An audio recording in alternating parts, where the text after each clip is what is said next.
नमस्कार, मेरा नाम है करण रैना एंड आज की इस वीडियो में हम जानेंगे कि जो एक यूजीसी को लेकर बहुत बड़ा प्रोटेस्ट चल रहा था, वो आखिर में है क्या? हमारे साथ हैं आशुतोष शर्मा, जो कि law department university of Jammu के स्टूडेंट हैं। तो एज़ अ लॉ स्टूडेंट इनको इस बारे में थोड़ी ज़्यादा नॉलेज होगी, तो इनसे ही शुरू करते हैं। वेलकम आशुतोष जी। पहले तो मैं जानना चाहूँगा कि ये जो यूजीसी का प्रोटेस्ट अभी बहुत बड़ा मैटर चल रहा है, ये एग्ज़ैक्टली है क्या? देखिए, सिंपल सी बात है कि हमारे देश में कास्ट, जाति, वर्ण एक बहुत ही सीरियस इशू है। हुँ, यहाँ पर डिस्क्रिमिनेशन होती है, भेद किया जाता है या बहुत सारी और समस्या भी इससे रिलेटेड हैं। हुँ, अब एक यूजीसी की गाइडलाइंस आती है जिसमें कहा जाता है कि जितने भी सो कॉल्ड जो स्वर्ण जाति हैं वो अगर किसी भी तरीके का किसी भी नीची जाति के बच्चे के ऊपर कोई भी ऐसा कमेंट करते हैं या कोई भी टिप्पणी करते हैं उसके खिलाफ वो बिना किसी प्रूफ के एक कमेटी बिठाई जाएगी जिसको इक्विटी कमेटी के नाम से उन्होंने कॉन्स्टिट्यूट किया हुआ है उस ओके। कमेटी में। और वो जो कि डोमिनेट करती है जो कि निचली जाति है, जो भी निचली जाति हमारे लिए तो निचली जाति नहीं है बट उस एक्ट के अकॉर्डिंगली हुँ, निचली जाति उनसे ही किया जाएगा। और वहाँ पर वो डिसाइड करेंगे कि क्या मैटर है और उस मैटर के लिए जो भी दोषी पाया जाएगा उसको करे जाएगा। हमारा सिर्फ इतना कहना है, लॉ में एक प्रोविजन कि where there is law there is remedy. Right. उस यूजीसी में रेमेडी कहाँ है? हुँ, अगर अगर हम मैं ब्राह्मण समाज से आता हूँ, अगर मेरे खिलाफ कोई कुछ कह दिया जाए या टिप्पणी की जाए, मैं कहाँ जाऊँगा? क्या हुँ, उसके लिए मेरे लिए कोई प्रोविजन है? हमारे देश में कास्ट एक दरार खींची गई आक्रांताओं द्वारा, हुँ, चाहे वो इस्लामिक आक्रांता आए हों, चाहे वो क्रिश्चियन कॉलोनीज़ के तहत आए हों, हुँ, उनके द्वारा ये दरारें बनाई गई। हुँ, इन दरारों को सरकारों का काम था फिल करने का, हुँ, सीमेंट करने का, लेकिन उन्होंने इन दरारों को और गहरा करने का काम किया है। हुँ, जिससे हमें भी जिनकी तरफ हमने देखना है, जिनकी तरफ हमने आशा से देखना है कि ये हमारे लिए कुछ करेंगे, हुँ, उन्होंने ही इस तरीके का काला कानून लाकर हमें ही और सरप्रेस करने की भावना की है। हमारे स्वतंत्रता वीर सावरकर ने कहा था सामाजिक समरसता, हुँ, जिसमें उन्होंने कहा था कोहैबिलिटेशन। कोहैबिलिटेशन का मतलब है जितनी भी जातियाँ हैं, जितने भी वर्ग हैं, कोई भी लिंग है, किसी भी प्रकार का भेद छोड़कर सारी हिंदू सोसाइटी एक छत के नीचे आए, हुँ। कोहैबिलिटेट करें। गांधी, अंबेडकर सबका यही मानना था कि डिसमेंटलेशन ऑफ कास्ट किया जाए। लेकिन इस तरीके के कानून हमें जो है और ज़्यादा गहरी जातियों में बाँटने का काम करते हैं। लेकिन आप इसमें ये चीज़ नहीं देखते कि ये जो चीज़ें हैं, जैसे हम आपने वर्ण सिस्टम की बात की, ये काफ़ी एंशिएंट जिसको हम अपने के काफ़ी पुरानी प्रथा है जो सालों हज़ारों सालों से चलती आ रही है। आपको क्या लगता है कि इतना आसान है कि उस चीज़ को एकदम से खत्म कर दिया जाए? देखिए, भागवत गीता में लिखा है चातुर्वर्णम मया सृष्टम गुण कर्म विभागशः। जी, योगेश्वर श्री कृष्ण कहते हैं कि ये 4 वर्णों की मेरी सृष्टि है जिसको मैंने गुण और कर्मों पे विभाजित की जी, है। वो विभाजन जो कि गुण और कर्मों पे, अगर आपका पढ़ाई-लिखाई का काम है, अगर आप समाज में को एक दिशा दिखाते हैं तो आप ब्राह्मण हैं। हुँ, अगर आप सेफ्टी देखते हैं समाज की, और या किसी भी तरीके के थ्रेट से समाज को बचाते हैं तो आप क्षत्रिय क्षत्रिय। हैं। और जो भी व्यवसाय का काम करता है या दूसरा, वो वैश्य और शूद्र का काम है, शूद्र का काम है। हुँ, तो ये जो सारा किसी भी धर्म बेस्ड नहीं है, it is not on birth based, it hmm, is totally on आपकी जॉब ऑक्यूपेशन बेस है। हुँ, लेकिन आप देखिए, हमें घर पे किसी ने नहीं बताया हुँ, कि आप इस जाति से हैं, या सामने वाला बड़ा है, या आप बड़े हैं, या आप छोटे हैं, सामने वाला बड़ा है। हुँ, लेकिन जैसे ही हम किसी सरकारी दफ्तर में जाते हैं, किसी सरकारी इंस्टीट्यूशन में जाते हैं, वो हमसे जाति प्रमाण माँगते हैं। हुँ, वो हमसे पूछते हैं कि किस जाति से आप बिलॉन्ग करते हो? फिर जब वो हम उन्हें अपनी जाति बताते हैं, फिर वो हमें उसी तरीके से ट्रीट करते हैं। हुँ। ऐसा ट्रीटमेंट क्यों है? हम गांधी, अंबेडकर और सावरकर, वीर सावरकर जैसे जितने भी फ्रीडम फाइटर्स थे, फाइटर्स रहे हैं। उनका यही कहना था कि डिसमेंटल होनी चाहिए, हुँ। कोहैबिलिटेट होना चाहिए। लेकिन हमें ये कहीं भी होती हुई दिख नहीं रही है यूजीसी जैसे काले कानूनों के आते हुए। तो आप इसके लिए क्या सोचते हैं कि ये एक गवर्नमेंट इसके लिए रिस्पॉन्सिबल है या समाज भी किसी हद तक उसमें इन्वॉल्व है इस चीज़ में? देखिए, ताली एक हाथ से नहीं बजती, दोनों हाथों से बजती है। लेकिन सरकार का क्या काम है? सरकार उच्च स्थान पर है। लेकिन उसको उनको देखना चाहिए कि किस तरीके से एक कानून ऐसा बनाया जाए जो कि सबके लिए सामान्य हो, सबके लिए बराबर हो। रेमेडी का प्रोविज़न रखिए, अगर अगर कोई ऐसा इंसिडेंट होता है, सबके लिए रेमेडी का प्रोविज़न रखिए उसमें। हुँ। अगर किसी, ना केवल किसी भेदभाव अगर किसी लोअर जाति के साथ होता है, किसी स्वर्ण जाति के साथ भी हो सकता है, उनके लिए भी प्रावधान रखिए, उनके लिए भी रेमेडी रखिए।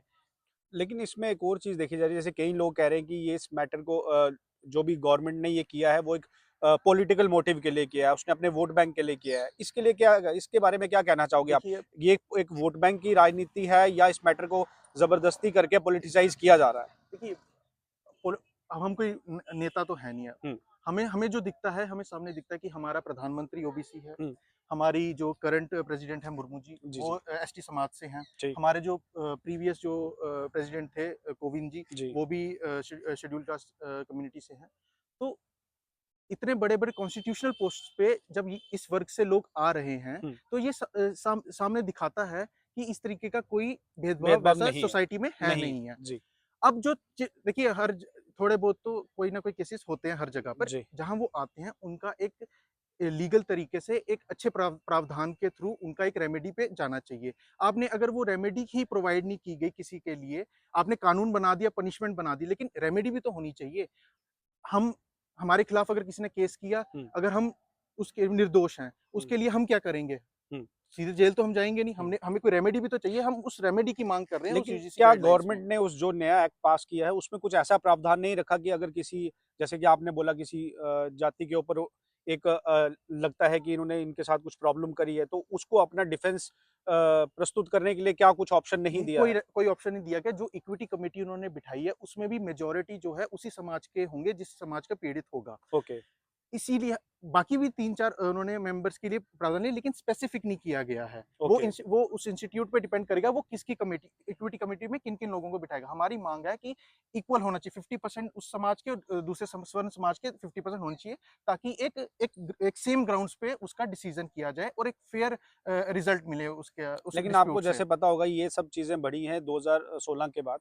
जैसे कि आप एक केस था जैसे रोहित वेमुला जी, एंड एक है मिस पायल ताडवी। जी, जी। उनके साथ कुछ ऐसा इंसिडेंट हुआ था जिसके बाद सुप्रीम कोर्ट ने गवर्नमेंट ऑफ इंडिया को ये ऑर्डर दिया था कि आप इस पे कुछ ऐसे रूल्स एंड रेगुलेशन सख्त कीजिए कि ये जो सुसाइडल केस हो रहे हैं या वो चीज़ आने वाले टाइम में नहीं होनी चाहिए। सो इतनी देर में गवर्नमेंट कहाँ रही? जैसे अगर वो 16 या 17 में जजमेंट आई थी, उसके बाद से लेकर आज 2026 आ गया और गवर्नमेंट अभी 2026 में उसको पास कर रही है।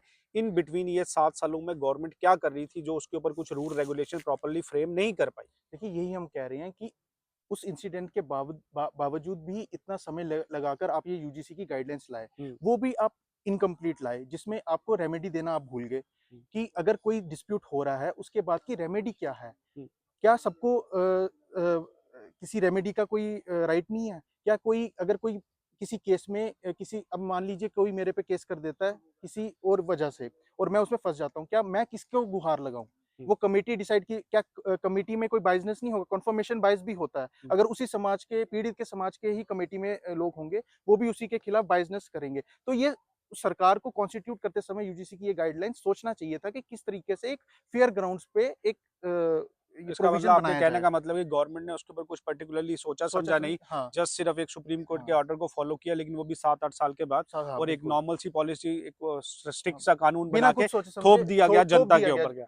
जनता के ऊपर स्पेशली एक स्वर्ण समाज के ऊपर समाज के थोप ऊपर। दिया गया है कि उन्होंने खुद से ही डिसाइड करके कि यही पीड़ित करते हैं दूसरों को और यही दोषी भी हैं और मुजरिम भी लेकिन यही हैं। आपको क्या लगता है कि इसमें जैसे सरकार ने इतना टाइम लिया, मे बी सरकार उसके ऊपर कुछ रूल्स रेगुलेशन नहीं लाना चाहती होगी, लेकिन जैसे सुप्रीम कोर्ट की फटकार लगती है और सरकार वापस उस पे आनन-फानन में कानून बना देती है और ऐसा स्ट्रिक्ट बनाती है कि वापस गेंद जिसको बोलते हैं एक तरह के सुप्रीम कोर्ट के पाले में ही चलेगी, क्योंकि अगर इतना स्ट्रिक्ट कानून बना है तो ये तो कहीं न कहीं सरकार को भी, वो भी ग्राउंड लेवल पे होते हैं, रिप्रेजेंटेटिव उनके एमएलए, एमपी सभी ग्राउंड लेवल पे, तो उनको ये लगा भी होगा कि अगर सख्त कानून बनेगा तो ऑब्वियसली जनता प्रोटेस्ट करने आएगी। जब जनता प्रोटेस्ट करने आएगी तो मामला सुप्रीम कोर्ट में ज़रूर जाएगा और सुप्रीम कोर्ट इसके ऊपर रोक लगा देगी। तो वही चीज़ वापस हुई। मेरे हाँ जी। को जहाँ तक मुझे लगता है कि ये लगता है कि गवर्नमेंट ने अपना काम किया, एक लॉ बना के कर दिया, फ्रेम करके एक्ट पास कर दिया और उसको वापस से सुप्रीम कोर्ट के ही पाले में डाल दिया। इसके बारे में आप क्या कहना देखिए, चाहेंगे? सुप्रीम कोर्ट वही जो ग्राउंड्स हमने आपको बताई, सुप्रीम कोर्ट ने भी यही ग्राउंड्स पे उनको उस एक्ट को देखा, उस गाइडलाइंस को देखा और उन्होंने भी यही कहा कि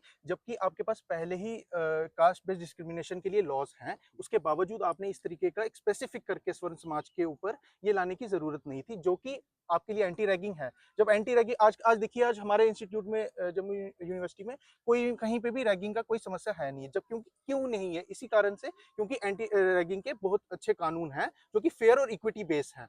ये कानून जो कि एक एक्स्ट्रा एक लेयर्ड करते हुए कानून लगाए जो कि स्पेसिफिकली टारगेट कर रहा है स्वर्ण समाज को, जिससे कि जो कि जिसका कोई ग्राउंड्स नहीं है, जो सुप्रीम कोर्ट ने भी कहा ये एक ओवरलैपिंग कर रहा है स्पेसिफिकली टारगेट करके स्वर्ण समाज को, इसीलिए उन्होंने उस पर स्टे लगाया और वापस से सरकार को दिया गया, वापस से भेजा गया है कि इस पे अच्छे से संज्ञान लेकर इस पे और जो चेंजेस रिक्वायर्ड चेंजेस है वो करके इसको लाया जाए। तो आने वाले समय में आपको क्या लगता है कि गवर्नमेंट इसके ऊपर कुछ काम देखिए, करेगी? करना तो चाहिए क्योंकि जिस तरीके से ये अभी प्रेज़ेंट हुआ है वो बिल्कुल भी लागू करने लायक नहीं है और इसमें रेमेडी का प्रावधान दीजिए। अगर कोई भी स्वर्ण समाज से कोई इसमें फँसता है या कोई भी ऐसा कोई डिस्प्यूट क्रिएट होता है तो उसके लिए दोनों फेयर बेस पे रेमेडी दोनों को प्रोवाइड होनी चाहिए। थैंक यू आशुतोष जी, धन्यवाद। Thank you so much. ये थे Ashutosh ji, student Jammu university law department के, जिन्होंने हमें यूजीसी के बारे में जानकारी दी। Thank you very much.